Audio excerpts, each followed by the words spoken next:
What just happened in Tel Aviv could mark a turning point, and the situation is escalating faster than many expected. Sirens sounded, then impact. Iranian ballistic missiles hit central Tel Aviv, and this time, not all of them were stopped. Explosions ripped through densely populated areas. Fires spread across streets. Thick smoke filled the skyline. Emergency crews rushed in as chaos unfolded. Burned vehicles, shattered buildings, and entire blocks damaged. Early reports indicate multiple casualties, with dozens of structures hit in a single wave. In at least one case, a full missile struck near a residential building, leaving a crater and killing a civilian who couldn't reach shelter. Iranian military officials claim that within just 48 hours, they launched a massive coordinated assault, hundreds of ballistic missiles, and more than 700 drones targeting what they describe as strategic military positions tied to both Israel and the United States. These claims have not been independently verified, but the scale alone is raising serious global concern. Iran also says it struck critical infrastructure, including intelligence centers and military support facilities across multiple regions. There are even claims, still unconfirmed, of a hit on a major U.S. early warning radar system, the Persian Gulf. If true, that would signal a dangerous expansion beyond Israel alone. So why is this happening now? Tehran is framing this as retaliation.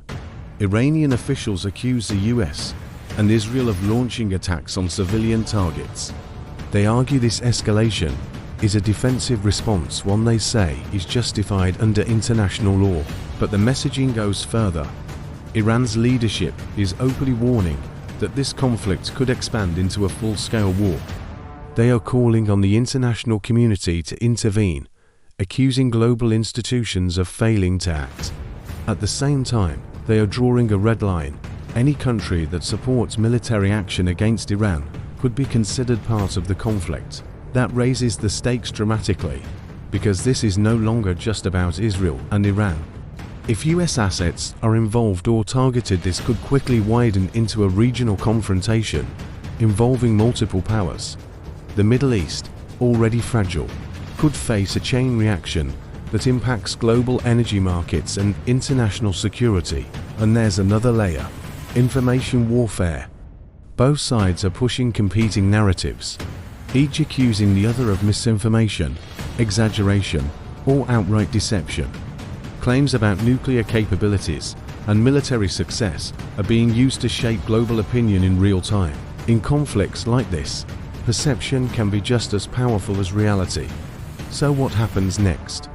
Israel is unlikely to absorb strikes of this magnitude without responding.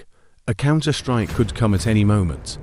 Meanwhile, Iran is signaling it's prepared for sustained confrontation, not just a one-off exchange. Diplomatic pressure is building, but so far, it hasn't slowed the momentum.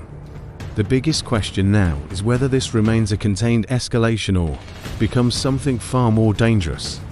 Because once multiple countries are pulled in, controlling the outcome becomes nearly impossible. And right now, all signs point to a situation that is still accelerating.